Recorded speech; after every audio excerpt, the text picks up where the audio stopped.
Now Sanjaya conveys this message. Sanjaya conveys the message that, okay, you don't ask for the kingdom. So if you have to put it in a plain statement, nothing giving, we are not giving anything. But they are wrapping it in such a way that if you ask for kingdom, you will gain bad name. Why do you want to gain the bad name? You have the good name of, okay, Dharmaraja is so peaceful, so calm, so quiet. He is always wishing for others' prosperity. So get that kind of name and fame for yourself. Don't go behind this kingdom and everything. So with that said, the Sanjaya Rayabharam ends. Sanjaya goes back. Okay. Dharmaraja gives the answer back to Sanjaya. Dharmaraja says, it's very difficult to explain Dharmaraja's answer to Sanjaya.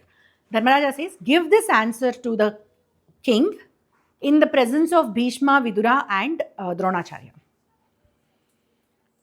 And the message that Dharmaraja sends is, I'm asking for 5 villages so that I can keep my people well fed and their needs are catered for. I am not a greedy person. I'm not asking for the entire kingdom of Hastinapura.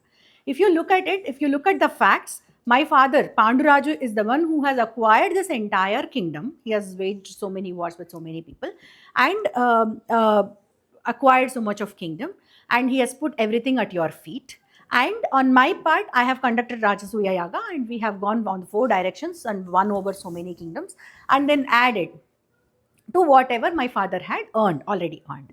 So I have and I have a lot of right on this. I mean, it's appropriate for you guys to give me whatever I rightly deserve.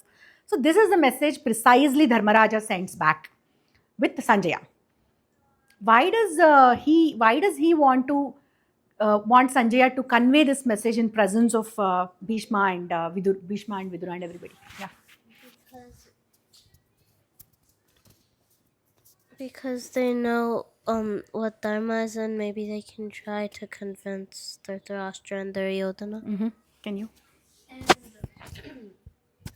Dhritarashtra can't say no to like Bhishma and everyone because they're like the ones who've been following Dharma for a very long time. Yeah. So they'll have a better influence on them. Correct. On him. Correct. So Dharmaraja wants Bhishma, Vidura and everybody to know this answer because they can counsel Dhritarashtra later. And eventually they can avoid the war. Then what happens? Sanjaya goes back. Sanjaya goes back and tells Dhritarashtra that your message has terribly failed. Whatever you tried to convey to Dharmaraja, it's not successful. And it is almost night by the time when this happens. And then he says, Dharmaraja wants me to convey his message in the presence of all these people. So take rest for today. Tomorrow we will meet. And Sanjaya and Vidura these two are people who are very close to Dhritarashtra. Dhritarashtra is an evil guy, but he always goes to Vidura and Sanjaya in need of any advice, and he will get a lot of peace of mind when he talks to these people. He listens to all the advices, but he doesn't follow anything. But he is always surrounded by good people, like Vidura, Sanjaya, and all those good people. Bhishma, not so much. Bhishma is a little scared of Bhishma, but these two people are his. Vidura is his brother, right? Vidura is his brother, and Sanjaya is his minister. Did you mean Bhishma's afraid of Dhritarashtra or Dhritarashtra? Dhritarashtra is kind of little scared about Bhishma.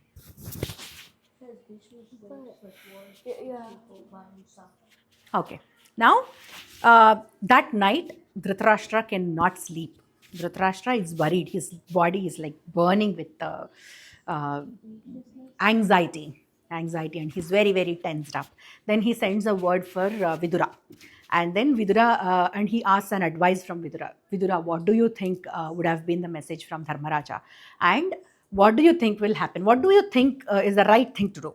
And then Vidura goes on to talk for so many chapters. This is called Vidura Niti. Vidura Niti is something that nobody can teach anybody. Only Vidura can say things like that.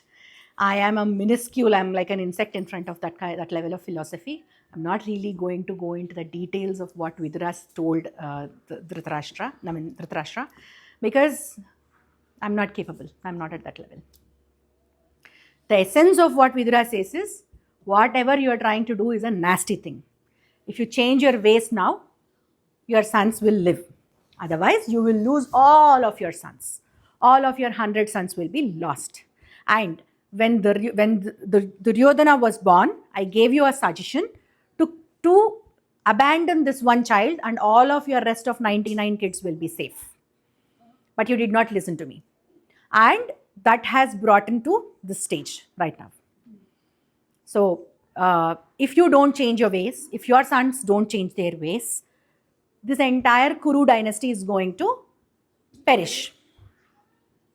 That is what he says. That is the bottom line of his entire. And during his conversation with Dhritarashtra, he quotes some other stories from the past who have perished by not supporting the right thing.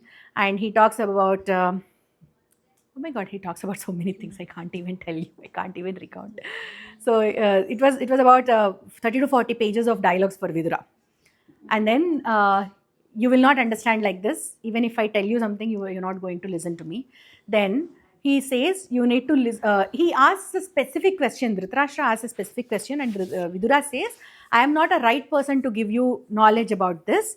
There is a sage called Sanat Sujata, and that guy will be able to give you the details. And that guy, Sanat Sujata, he is somewhere in Himalaya, somewhere doing tapas and everything. And by just a mere thought of him, praying for him, he appears in front of Dhritarashtra. And he also gives a very, very, very detailed lesson about dharma. He talks so much about dharma. After listening to all these stories and all these things, Dhritarashtra goes to sleep. This will only help him go to sleep. He listens to all the good things and goes to sleep. Next day morning, he wakes up and then he is back to his own ways again. So, this is one of the most important nights where Dhritarashtra had a very good opportunity to change his ways, but he doesn't change his ways.